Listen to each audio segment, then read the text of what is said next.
Ink Ribbon.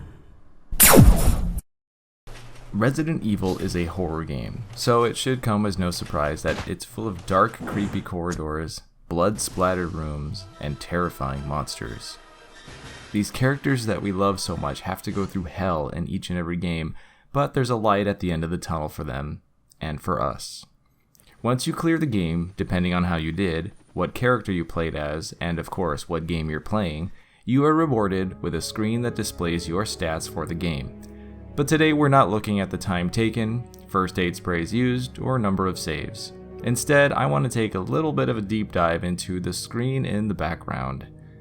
We only get to see them for a brief moment as we triumph in beating the game, yet they've become so iconic among the fanbase. Most likely because the simple fact that we see these characters out of harm's way and in normal, happy circumstances. It's really nice. Now, some of the screens aren't really that interesting, so I'll be skipping some of those, such as the Resident Evil 1 remake ones, because they're kind of just our characters in a cool pose and that's it.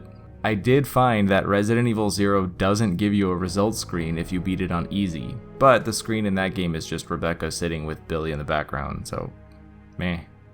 Though I do have to give a shout out to beating Invisible Enemy mode and being rewarded with a one-time only series of screens that includes a personal thank you from the director, unused costume concepts, and an adorable screen with Jill and Chris posing for the camera, with Chris even wearing Jill's beret. This is less like a results screen and more kind of like a blooper or behind the scenes kind of vibe though, but still definitely worth mentioning. But let's rewind to the original Resident Evil 1 because it's just so 90s, I can't help but love it. You may think that we first saw Jill's apartment in Resident Evil 3 Remake, but it actually seems that we saw it in her ending screen here. At least, I assume that's her apartment because she looks like she's sitting on a table, but I don't know her life. Though this lamp thingy in the background is pretty cool. Wait, is that one of those outdoor garden lights? Also, there's this other screen where Jill is standing in front of a scenic background holding a bag and looking much less traumatized, but I couldn't remember what version of the game this one was from. Then we have an interesting thing in Chris's case.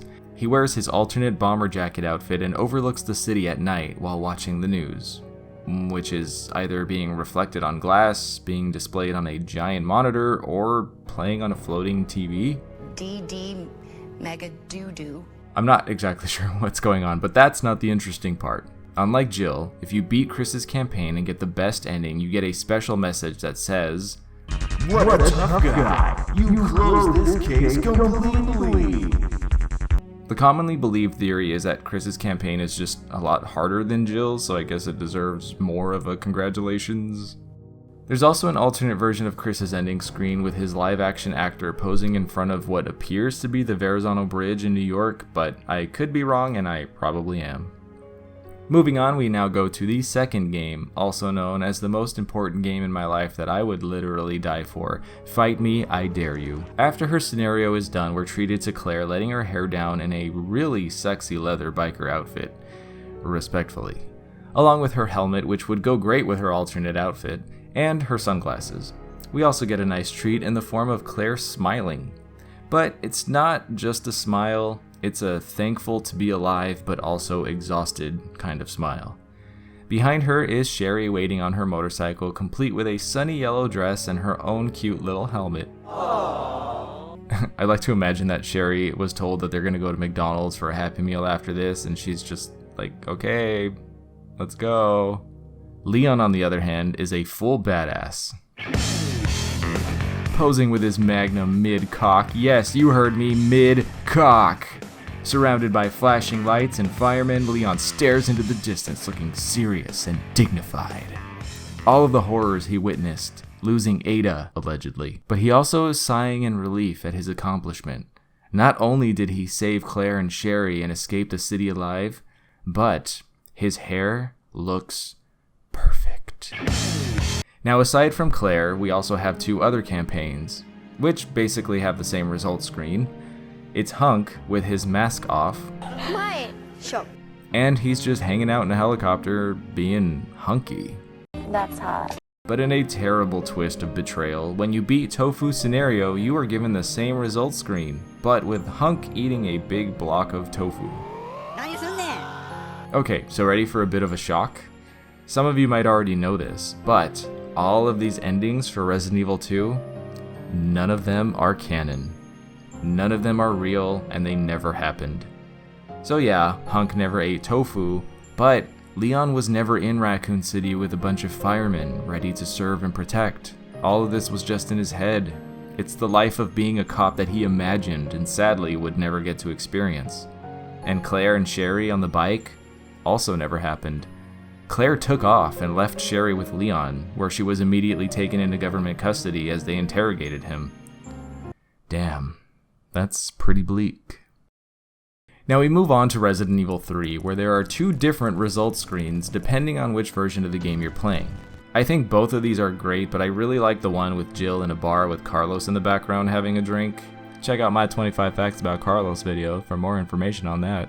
But in general, this one seems a bit more happy while retaining the sense of mental exhaustion and trauma. Jill has a fake smile, the kind that makes people say, "Are you sure you're okay?" And Carlos just looks straight up upset at having his picture taken. The other ending screen is them on a boat looking out into the water with deep concern on their faces. And I should mention, it's not a romantic ending. They're not holding each other.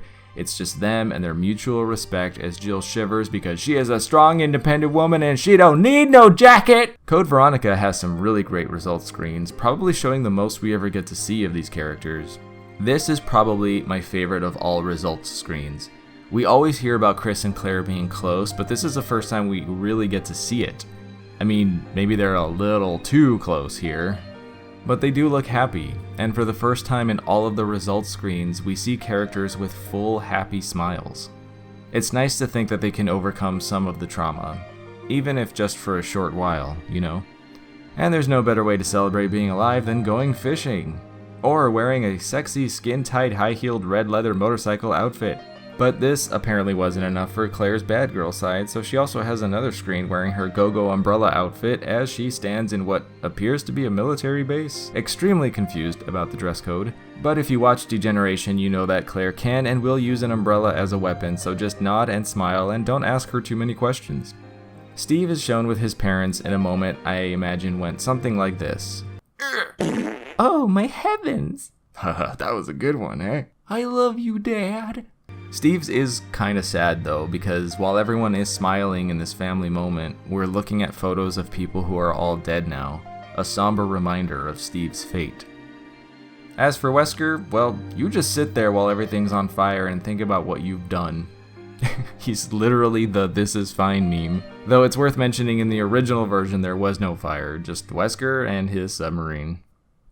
And coming to a close for this video with a nice soft landing is Resident Evil 4. Specifically the Mercenaries ending screens. Leon stands on a train platform looking stoic, but is surrounded by normal human people. Probably something that's very comforting to him in that moment. I wonder where he's headed. Then we have Ada, stylishly walking out of a doorway because literally everything this woman does is effortless.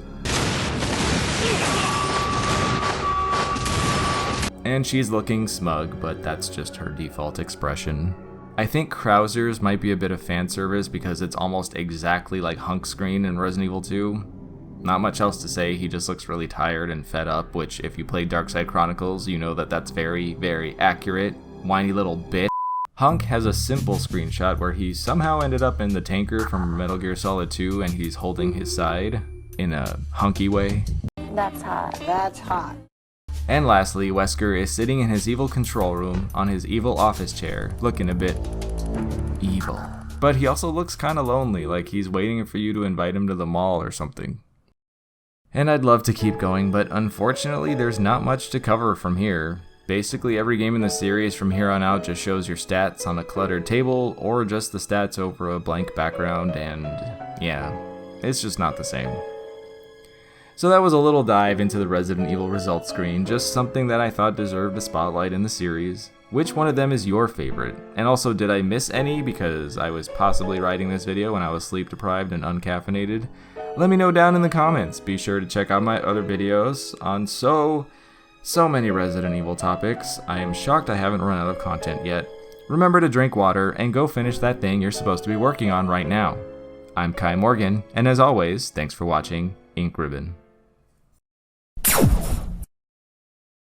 And a very special thank you to all of my Patreon supporters and YouTube members. Your extra support means the world to me and helps me keep making content for you guys.